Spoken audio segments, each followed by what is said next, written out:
الحمد لله نحمده ونستعينه ونستغفره ونؤمن به ونتوكل عليه ونعوذ بالله من شرور أنفسنا ومن سيئات أعمالنا من يهده الله فلا مضل له ومن يضلله فلا هادي له ونشهد أن لا إله إلا الله وحده لا شريك له ونشهد أن سيدنا ومولانا محمدا عبده ورسوله صلى الله عليه وعلى آله وأصحابه وأزواجه وذرياته وسلم تسليما كثيرا كثيرا أما بعد فأعوذ بالله من الشيطان الرجيم بسم الله الرحمن الرحيم يا أيها الذين آمنوا ادخلوا في السلم كافة ولا تتبعوا خطوات الشيطان إنه لكم عدو مبين.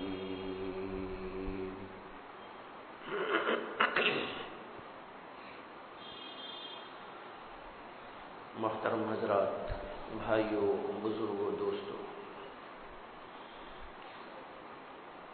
دین اسلام میں اللہ کی جانب سے بہت سارے احکامات ہماری زندگی کے مختلف احوال کے متعلق دیے گئے، اس لیے کہ اسلام ایک مکمل ضابط حیات ہے، مکمل قانون ہے اور ہماری پوری زندگی پر حاوی. اسی لیے اللہ نے حکم دیا ادخلوا فی السلم کافہ، دین اسلام میں مکمل طریقے پر داخل ہو جاؤ. اس سے معلوم ہوتا ہے کہ دین اسلام خود ایک مکمل چیز ہے. دین اگر مکمل نہ ہوتا تو دین میں مکمل داخل ہونے کا بھی کوئی مطلب نہ ہوتا. قرآن میں اللہ نے ایک اور جگہ پر واضح الفاظ میں اس کا ذکر کیا ہے، الیوم اکملت لکم دینکم واتممت علیکم نعمتی ورضیت لکم الاسلام دینا، کہ آج کے دن میں نے تمہارے لیے دین اسلام کو مکمل کر دیا اور اسلام سے، دین ہونے کے اعتبار سے میں راضی ہو گیا اور میری نعمت کو میں نے تمہارے اوپر مکمل کر دیا. اس آیت سے دو باتیں معلوم ہوتی ہیں. ایک بات تو یہ معلوم ہوتی ہے کہ دین اسلام ایک مکمل ہے، ضابط حیات ہے، قانون ہے. کسی چیز کے سلسلے میں ہمیں باہر جانے کی ضرورت نہیں. دوسری بات یہ معلوم ہوتی ہے کہ دین اسلام جو اللہ نے ہم کو عطا کیا ہے، یہ اللہ کی ایک عظیم الشان نعمت ہے. اسی لیے اس کے اندر کہتے ہیں الیوم اکملت لکم دینکم، کہ میں نے تمہارے لیے دین کو مکمل کر دیا. وَأَتْمَمْتُ عَلَيْكُمْ نعمتی، اور میری نعمت کو بھی میں نے مکمل کر دیا. معلوم ہوا کہ دین اور اسلام اللہ کی ایک نعمت ہے اور یہ نعمت اور پیغمبروں پر بھی آئی اور ان کے ماننے والوں پر بھی نازل کی گئی، لیکن محمد عربی صلی اللہ علیہ وسلم پر اس دین کی تکمیل کی گئی. جب اللہ کے نبی پر دین کو مکمل کیا گیا تو اس کا مطلب یہ ہوا کہ ہم کو اور آپ کو جو نعمت دی گئی ہے یہ بھی مکمل دی گئی. تو دین مکمل ہے، اللہ کی ایک نعمت بھی مکمل ہے، اور مکمل ہونے کا مطلب یہ ہے کہ ایک آدمی دنیا میں زندگی گزارنے کے لیے جتنی چیزوں کی ضرورت محسوس کرتا ہے ان تمام چیزوں کے بارے میں اللہ نے اپنا قانون، اپنے احکامات، اپنی تعلیمات اور تلقینات نازل کر دی ہیں تاکہ ایک انسان یہاں پر زندگی گزارے تو مکمل اسلامی قانون کے مطابق گزارے۔ لیکن بہت سارے لوگوں کے ذہنوں کے اندر یہ بات آج کل موجود نہیں ہے کہ دین اسلام ایک مکمل ضابطہ ہے۔ اس لیے بعض لوگ یہ سمجھتے ہیں کہ بس ہم نے نماز پڑھ لی، روزہ رکھ لیا اور کچھ دین کا کام کر لیا تو ہم مکمل دین میں داخل ہو گئے۔ حالانکہ بہت سارے زندگی کے پہلو اس کے ایسے ہوتے ہیں جس میں وہ دین کو چھوڑا ہوا ہوتا ہے۔ عبادت کے اعتبار سے وہ ہو گیا دیندار، لیکن اپنی معاشرت کے اعتبار سے وہ بے دین رہتا ہے۔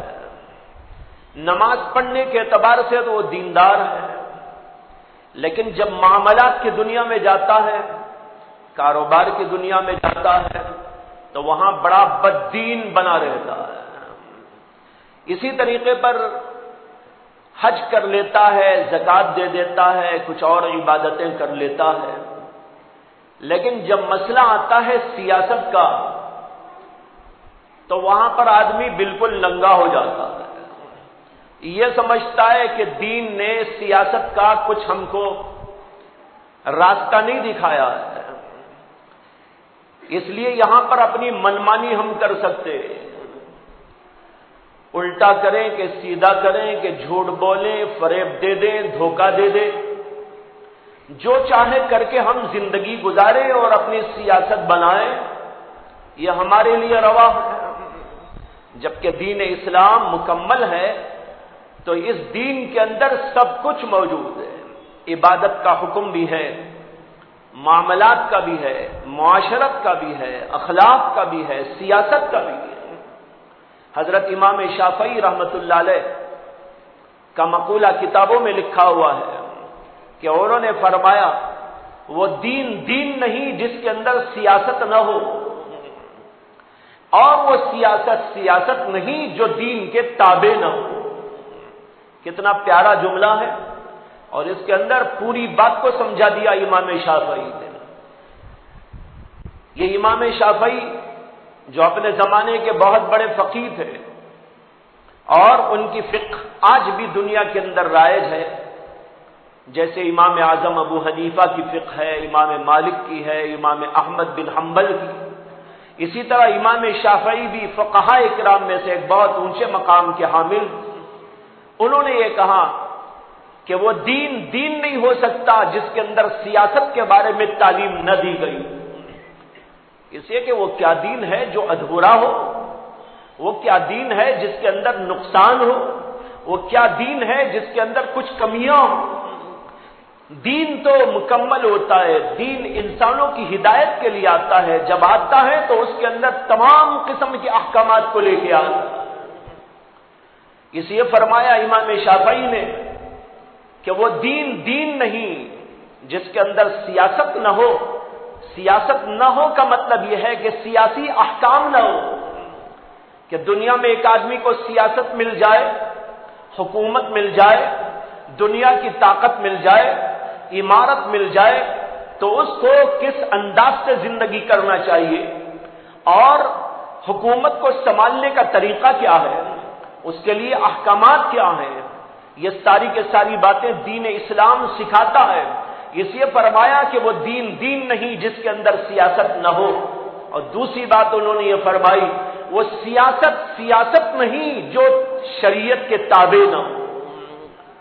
اگر شریعت کی تابع داری نہیں، منمانی ہے، اس کے اندر جھوٹ ہے، اس کے اندر فریب ہے، اس کے اندر دھوکہ اور محض نفسانیت ہے، مال دولت کے حصول کا اس کو ذریعہ بنا لیا جائے، سیٹ حاصل کرنے کی فکر میں لگ کر الٹا کرے، سیدھا کرے، جھوٹ بولے، لوگوں کو دھوکہ دے، بلکہ پوری ملت سے دغا کر جائے، ملک کو بیچ ڈالے، یہ کوئی سیاست نہیں۔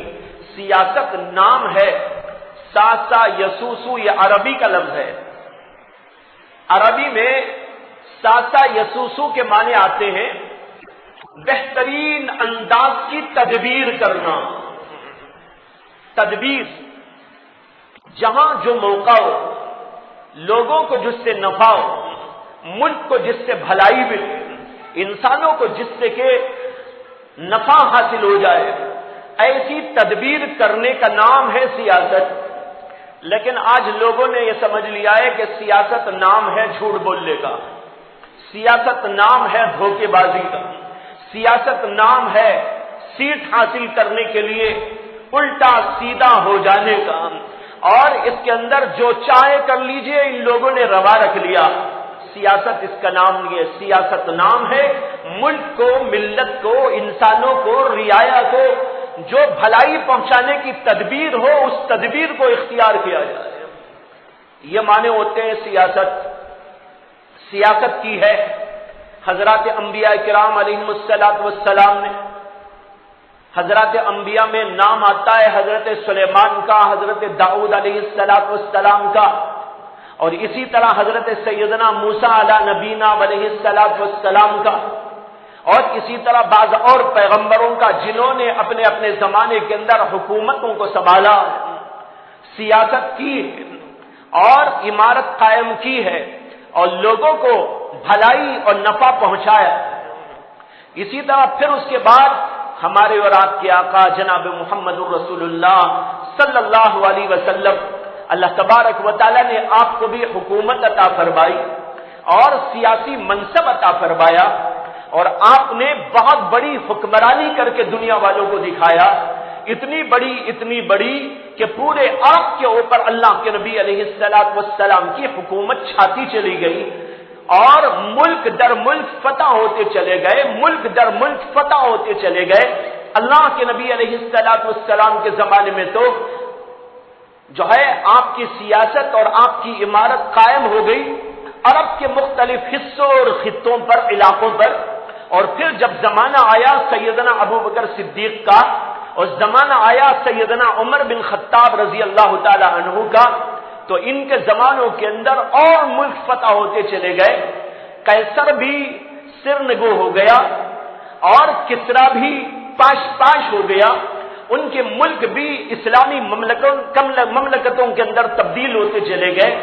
لیکن ان لوگوں نے جو اس زمانے میں سیاست کر کے بتائی، وہ سیاست یہ نہیں تھی کہ محض کرسی کے واسطے، مال پیسے کے واسطے، حکومت حاصل کرنے کے لیے لوگوں کے اوپر ظلم ڈھایا ہو، لوگوں سے جھوٹا معاملہ کیا ہو، ملک کو، ملت کو تباہی کا راستہ دکھایا ہو، بلکہ اس کی جگہ پر اللہ کے نبی علیہ السلام نے ایسی سیاست کر کے دکھائی کہ دنیا والوں کو نفع ہی نفع پہنچتا رہا.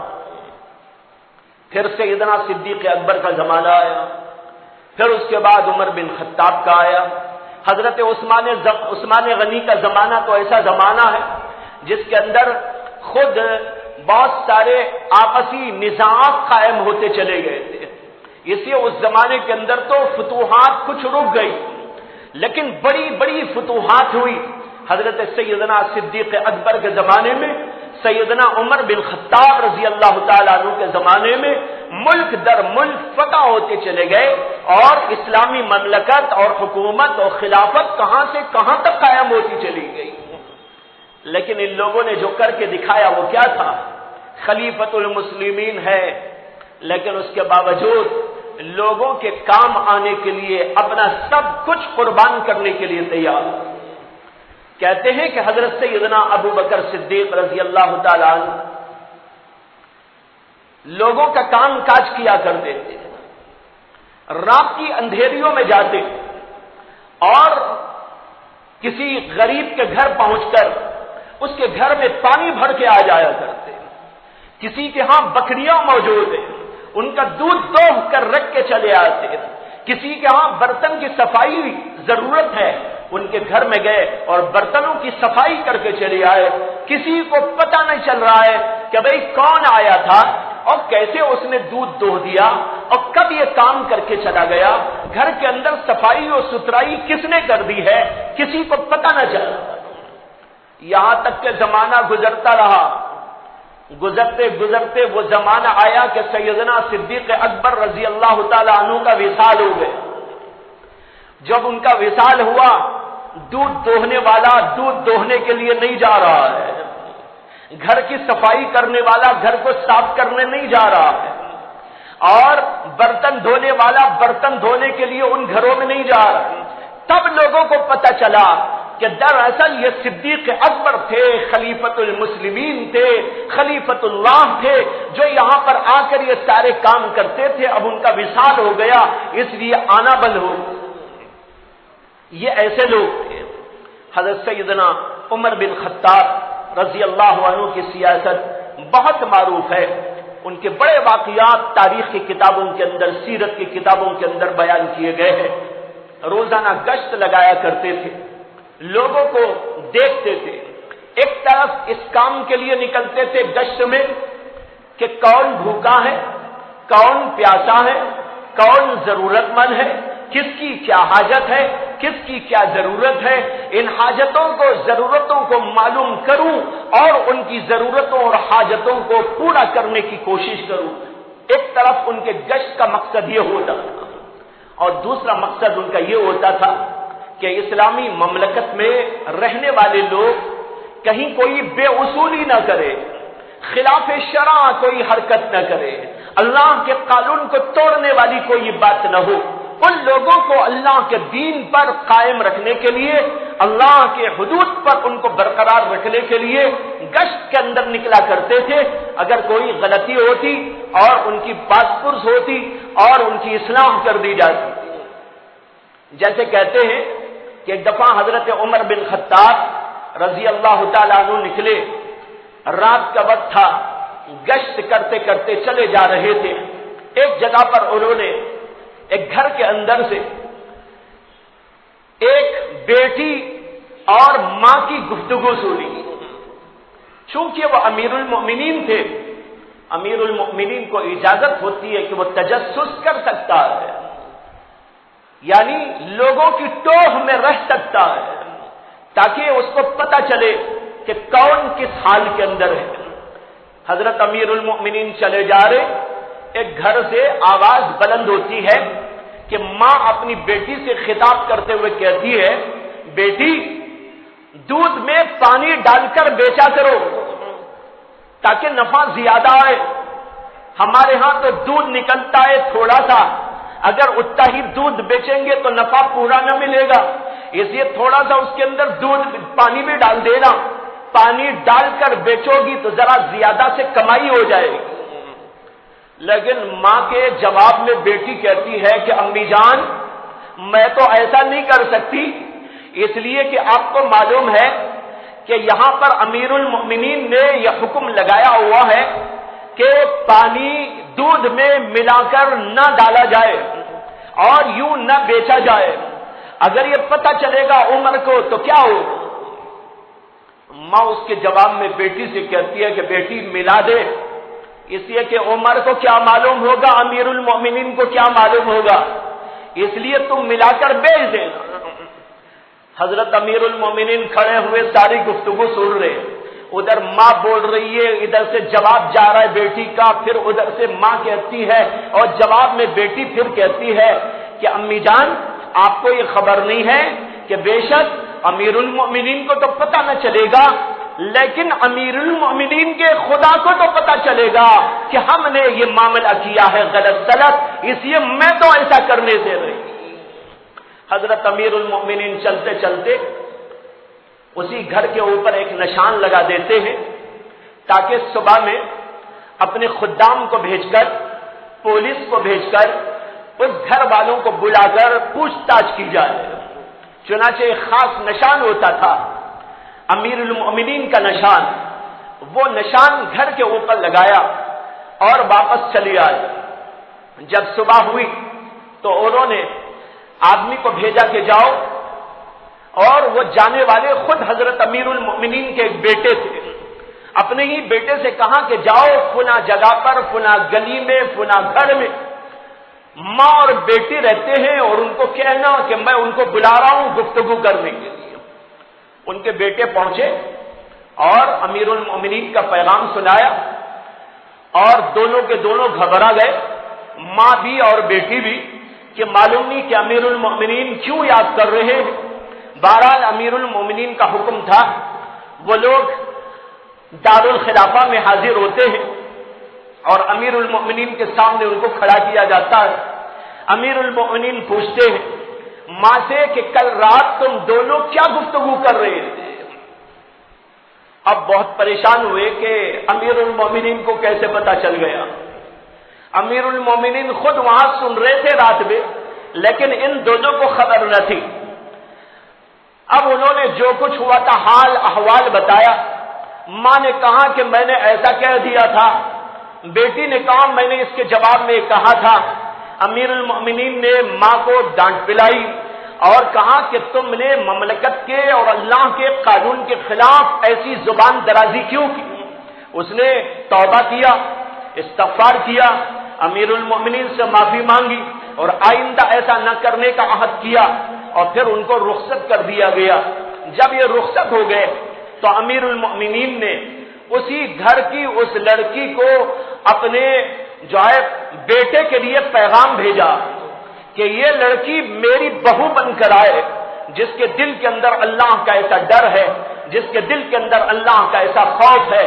چنانچہ وہ امیر المومنین کی بہو بن جاتی۔ بتانا یہ ہے کہ کبھی تو اس لیے امیر المومنین گشت لگایا کرتے تھے تاکہ لوگوں کے حال احوال معلوم ہو، کوئی غلط کام ہو رہا ہے تو اس غلط کام کو روکا جائے، برائیوں کے اوپر پابندی لگائی جا سکے، خلاف اصول خلاف ضابطہ کوئی حرکت ہو رہی ہو، اگر سزا کے لائق ہو تو اس کو سزا دی جائے، اور اگر اس میں کوئی اصلاح کی صورت ہے تو اس کی اصلاح کی جائے۔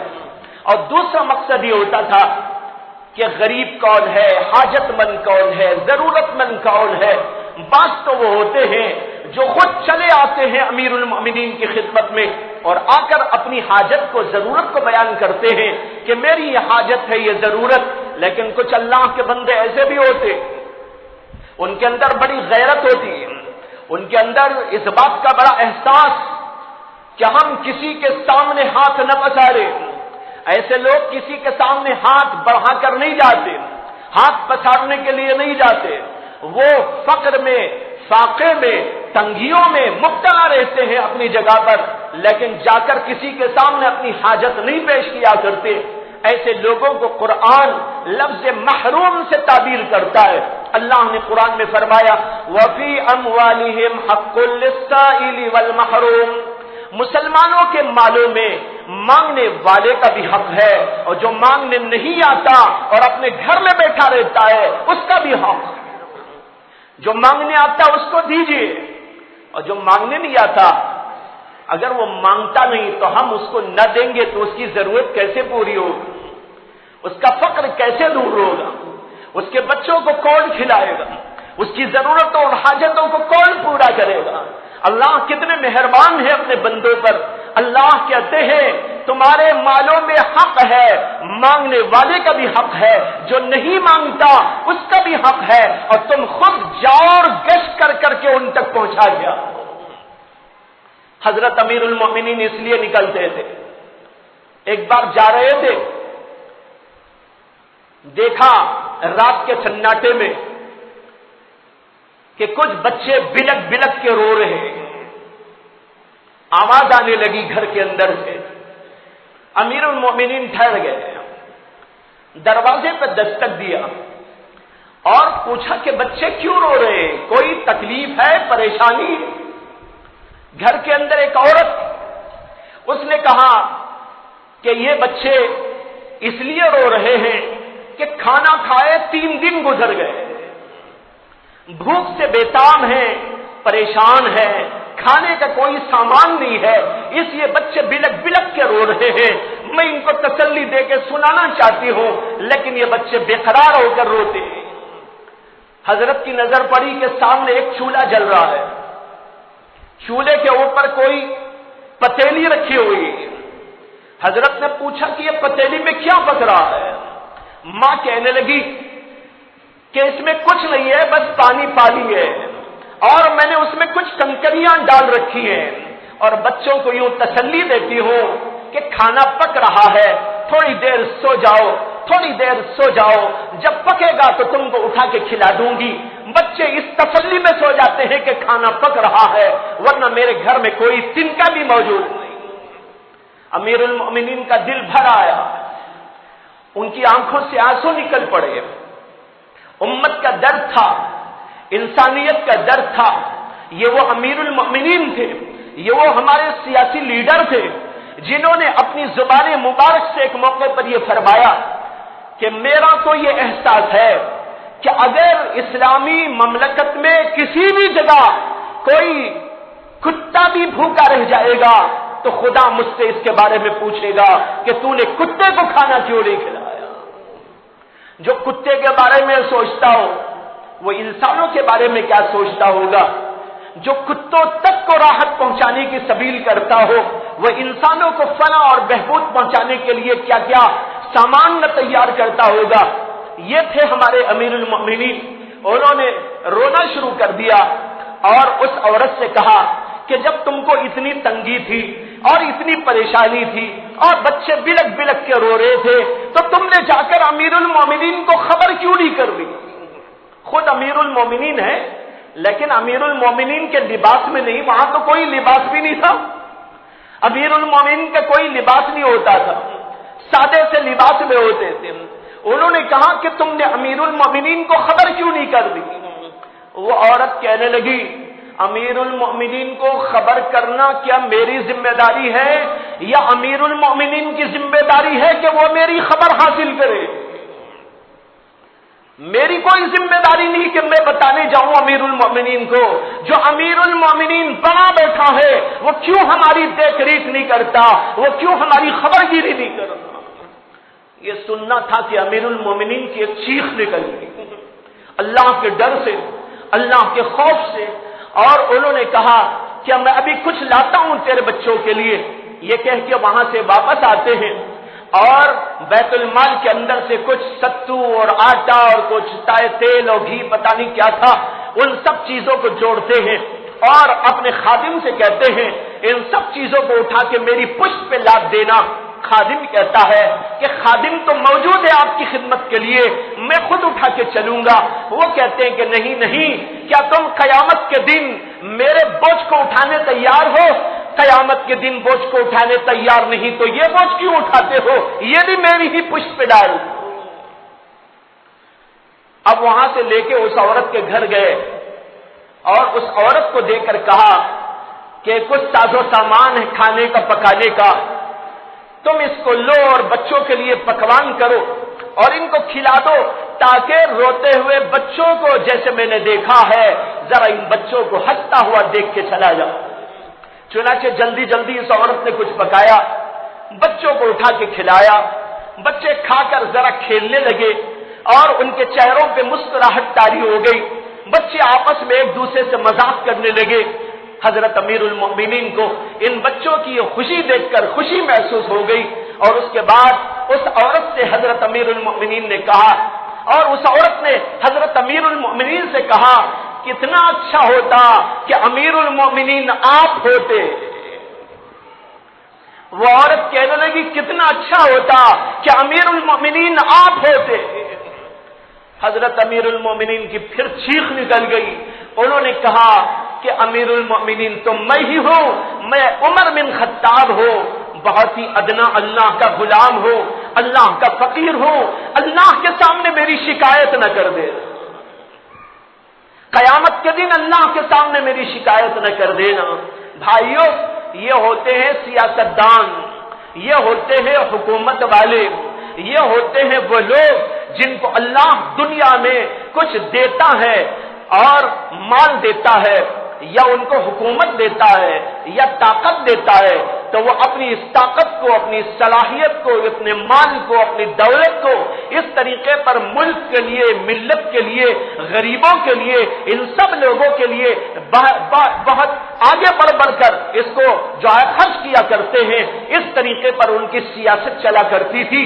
یہ تو میں نے ایک دو واقعات ان کی زندگی کے آپ کے سامنے پیش کیے ہیں، ورنہ تو ان حضرات کی زندگیوں میں ایسے سینکڑوں واقعات موجود ہیں۔ ان سارے واقعات میں غور کرنے سے یہی پتہ چلتا ہے کہ وہ لوگ ملت کے ہمدرد تھے، ملت کے غمخوار تھے، ملک کو پروان چلانا چاہتے تھے۔ جب ایسے طور پر وہاں پر خدمت ہوا کرتی تھی تو پھر لوگوں نے ایک عجیب و غریب اور حیرت ناک منظر دیکھا۔ وہ منظر یہ تھا کہ زکات لے کر لوگ زکات لینے والے کی تلاش میں نکلتے تھے، لیکن کوئی زکات لینے والا نہ ملتا تھا، اس لیے کہ سب کو دیا گیا ہے، سب کو خوب دیا گیا ہے، اور اس قدر لوگوں کے درمیان میں مساوات قائم کر دی گئی ہے کہ اب وہاں کوئی فقیر موجود نہیں، کوئی لینے والا زکات کا موجود نہیں۔ زکات دینے کے لیے لوگ تلاش کرتے ہیں کہ کوئی آدمی مل جائے، میں اس کو زکات اپنی دے کر میرے اوپر کا بوجھ اتار لوں، لیکن آدمی ملتا ہے تو کہتا ہے نہیں بھائی میرے پاس بھی زکات ہے، اگر تم کو چاہو تو دے دوں۔ وہ پھر دوسرے کے پاس جاتا ہے اور کہتا ہے کہ بھائی میرے پاس تو زکات کا مال ہے، یہ زکات میں آپ کو دینا چاہتا ہوں، اگر زکات کے آپ مستحق ہیں تو لے لو۔ وہ کہتا ہے میں تو مستحق نہیں ہوں، میرے پاس بھی زکات دینے کے لیے مال موجود ہے، تلاش کر رہا ہوں کوئی نہیں ملتا، اگر آپ لینا چاہیں تو آپ لے لیجیے۔ یہ دور ایسا دور آیا اور پھر آگے بڑھتا رہا۔ حضرت سیدنا عمر بن عبدالعزیز رحمت اللہ علیہ جو خلیفۃ المسلمین ہوئے اور ان کو عمر ثانی کہا جاتا ہے، ان کے دور میں یہی صورتحال تھی کہ زکات لینے والا کوئی نہ ملتا تھا، لوگ شہر شہر گھومتے تھے، گاؤں گاؤں تلاش کرنے کو نکلتے تھے، لیکن دور دور تک کوئی زکات کا مستحق نظر نہ آتا تھا، اس لیے کہ حکومت والوں نے اور ان عمارت اور جو ہے سیاست والوں نے اس زمانے کے اندر اسلامی قوانین کے مطابق، اسلامی احکامات کے مطابق لوگوں کو دے دے کر سب کو نہال کر دیا تھا، اب وہاں کوئی زکات لینے والا موجود نہیں۔ اس کو کہتے ہیں حکومت اور عمارت اور سیاست جو اسلام نے پیش کی اور اسلامی قوانین اس کے بارے میں موجود ہیں۔ یہ اس وقت میں ہوتا ہے بھائیوں جبکہ سیاست میں اچھے لوگ ہوں، اللہ والے ہوں، خوف الہی والے ہوں، آخرت کی طلب والے ہوں، جن کے دل کے اندر ملت کا درد ہو، جن کے دلوں کے اندر ملت سے غمخاری ہو، جو ایسے غمخار اور دردمند لوگ ہوا کرتے ہیں، ایک طرف اللہ سے ڈرتے بھی ہیں، آخرت کے طالب بھی بنتے ہیں، ایسے لوگ جب حکومتوں کو سنبھالتے ہیں تو وہاں پر یہ صورتحال پیدا ہوتی ہے، اور جہاں پر صرف مال کو بٹورنے والے اور اپنی دنیا کو آباد کرنے کی فکر کرنے والے اور آخرت سے بالکل غافل، جن کے دلوں میں دور دور تک آخرت کا احساس نہ ہو، جن کے دلوں کے اندر دور دور تک کوئی ملت سے درد اور غمخاری نہ ہو، بلکہ وہ لوگوں کا خون چوسنے کے لیے آتے ہو، لوگوں کے مال کو لوٹنے کے لیے آتے ہو، لوگوں سے مال پیسہ بٹورنے کے لیے آتے ہو، ایسے لوگ جب سیاسی عہدوں پر آتے ہیں تو ان کا کام تو یہ ہوتا ہے کہ بس اپنی سیاست کو چمکاتے ہیں، مال کو بڑھاتے ہیں اور اپنی دنیا کو آباد کرتے ہیں اور ساری دنیا کو اجاڑ دیتے ہیں، کبھی ملک کے ملک تباہ ہو جاتے ہیں اور کبھی ملت کو بڑی پریشانیوں میں مبتلا کر ڈالتے ہیں، یہاں تک کہ لوگ اپنا مال بٹور کے چلے جاتے ہیں اور امت کنگال ہو کے رہ جاتی ہے۔ آج کی جو صورتحال ہے یہ صورتحال کچھ اسی طرح کی ہے، اور صرف ایک ملک دو ملک کی بات نہیں بلکہ ساری دنیا میں تقریباً یہی صورتحال ہے۔ ایسے لوگ ملکوں پر قابض ہیں، ایسے لوگ سیاسی عہدوں پر قابض ہیں، ایسے لوگ عمارت کے ان عہدوں کو لیے بیٹھے ہیں جن کے دلوں کے اندر نہ ملت کا کوئی درد ہے، نہ ملک سے کوئی وفاداری ہے، اور اسی طرح ان کو نہ آخرت کی فکر و طلب ہے، نہ اللہ سے کوئی لا ہے، بلکہ ایسے لوگ جو دنیا پرست، مادہ پرست اور مال و دولت کو لوٹنے بٹورنے کے لیے آتے ہیں، صرف ایسے لوگوں کا قبضہ ہو گیا۔ اس کی وجہ سے یہ ہوا کہ اس وقت پوری دنیا میں سیاسی اعتبار سے بہت زیادہ پریشانی اور ہر جگہ پر ایک اتھان پتان کا منظر نظر آتا ہے. یہ جو ہم کو نظر آ رہا ہے یہ صرف اور صرف اس لیے ہے کہ سیاست میں اچھے لوگوں کی جگہ برے لوگوں کا قبضہ ہو گیا. اگر امیر المؤمنین ابو بکر صدیق جیسے ہو، عمر بن خطاب جیسے ہو، عثمان غنی جیسے ہو اور علی مرتضی جیسے ہو، یا حضرت سیدنا عمر بن عبدالعزیز جیسے ہو، اور اس طرح کے نمونے جو پہلے گزرے، ایسے لوگ اگر سیاسی عہدوں کو سنبھالے تو ملک بھی سدھرے گا، ملت کو بھی بڑا نفع پہنچے گا اور ان کی آخرت بھی بنے گی، اور دنیا کے لحاظ سے بھی ہر جگہ پر صلاح و فلاح پھیلتی پھلتی پھولتی نظر آئے گی. لیکن یہ صورت ختم ہو جانے کے بعد ہوا نتیجہ یہ کہ پہلے تو ایسے ہی لوگ چلے آ رہے تھے. اسلامی حکومتوں میں حضرت ابو بکر صدیق، عمر بن خطاب، عثمان غنی، علی مرتضی اور حسن، اور پھر اس کے بعد حضرت سیدنا امیر معاویہ، اور پھر اس کے بعد ایسے لوگ، پھر ذرا سی آگے چل کر رخ جو بدلتا ہے وہاں سے رخ بدلتے بدلتے بدلتے بہت بدلتا چلا گیا. جیسے ایک بزرگ نے کہا تھا، جب کوئی چیز ذرا اپنی ڈگر سے ہٹتی ہے تو ایک ہی دم بہت دور نہیں چلی جاتی، بلکہ پہلے تو ذرا انچوں کا فرق ہوتا ہے، اور انچوں کا فرق بڑھتے بڑھتے میلوں کے فرق میں تبدیل ہو جاتا ہے، اور پھر وہ ہزاروں ہزار میل کا فاصلہ ہو جاتا ہے. آپ نے ٹرینوں کو دیکھا ہوگا، ٹرینیں چلتی ہیں، پٹریاں بدلتی ہیں، بازو بازو پٹری ہے اور پٹری بدل رہی ہے ادھر جانے کی. اب دونوں تو لگی ہوئی تھی پٹریاں، اب بدل گئی ادھر. شروع میں بدلتی ہے تو کتنے چند ہی انچوں کا فرق ہوتا ہے، پھر ذرا سا ٹرین بڑھتی ہے تو بھائی کہاں سے کہاں پہنچ جاتی ہے. دلی سے جو ہے بنگال کو پہنچ جا رہی ہے، دلی سے کلکتہ کو پہنچ جا رہی ہے، بنگلور سے دلی کو پہنچ جا رہی ہے. یہ جو فرق ہو گیا، شروع میں تو تھوڑا سا فرق تھا اور بڑھتے بڑھتے بڑھتے بہت دور تک چلا گیا. بالکل اسی طریقے پر حضرت سیدنا ابو بکر صدیق اور ان جیسے حضرات بڑے بڑے ان عہدوں پر فائز اور قابض، اور پھر اس کے بعد میں ذرا سی پٹری جو بدلتی ہے تو وہاں سے بدلتے بدلتے بہت دور ہو گئے. اب لوگوں نے یہ چاہا اچھے لوگوں کو ہٹاؤ، ایک تحریک چلی، اچھے لوگوں کو ہٹاؤ. برے لوگ اس کے اوپر قابض ہونے کے لیے جھوٹ بولنے میں آگے، فریب دینے میں آگے، ہر غلط کاری میں آگے، ہر برائی میں آگے.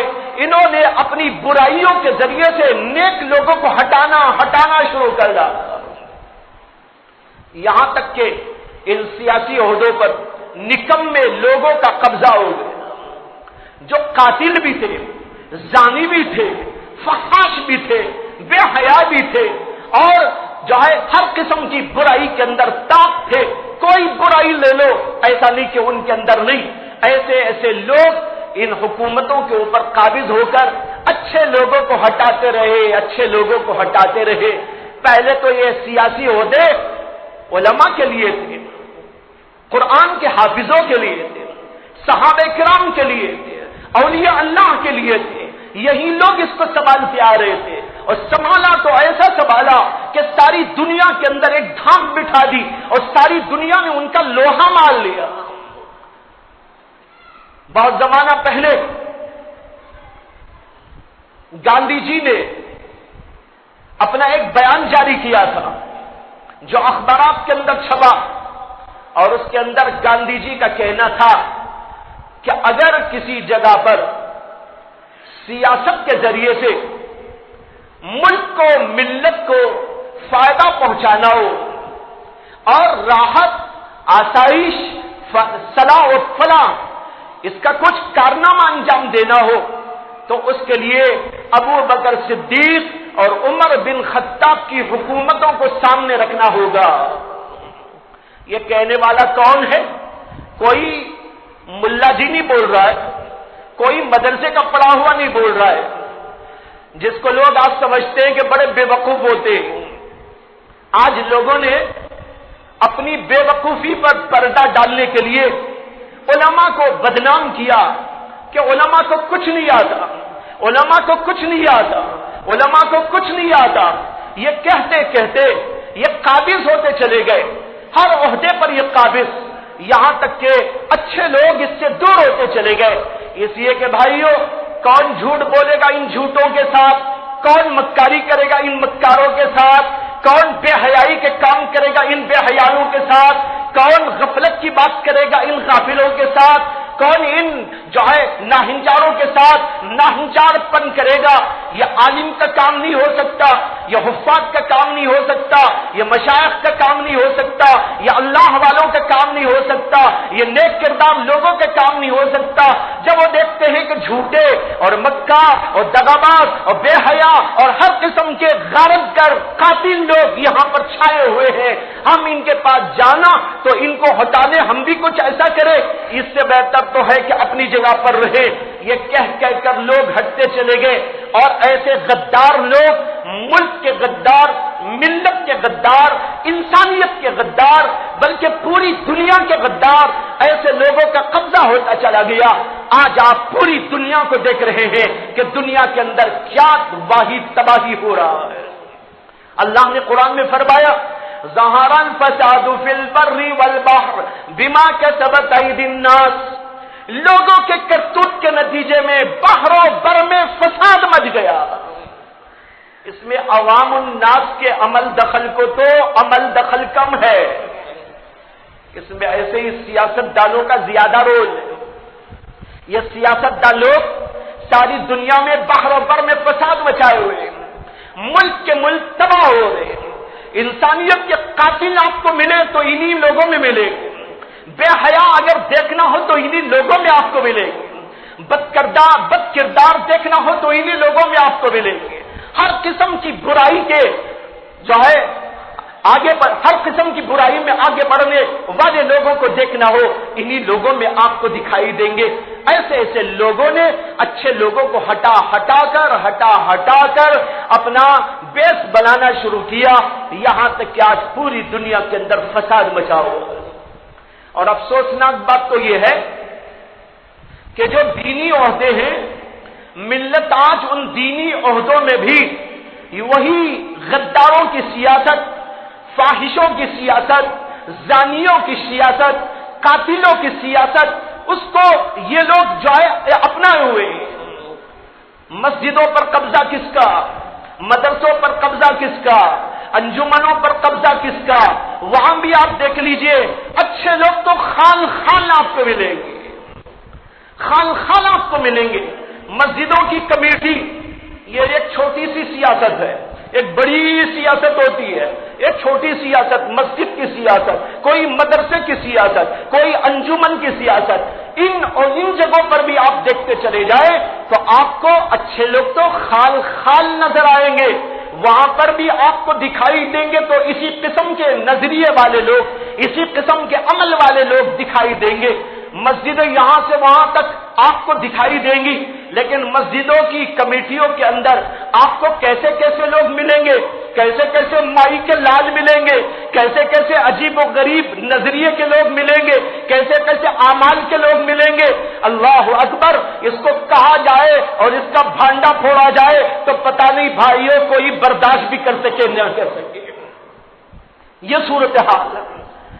یعنی ہر جگہ پر اچھوں کو ہٹانے کی سیاست چلی تھی اوپر سے، اور چلتے چلتے مسجدوں میں وہی سیاست، دینی اداروں میں وہی سیاست، اچھے اداروں میں وہی سیاست، تعلیمی اداروں میں وہی سیاست، مذہبی اداروں میں وہی سیاست، ہر جگہ پر اسی سیاست کے اوپر چلا جا رہا ہے.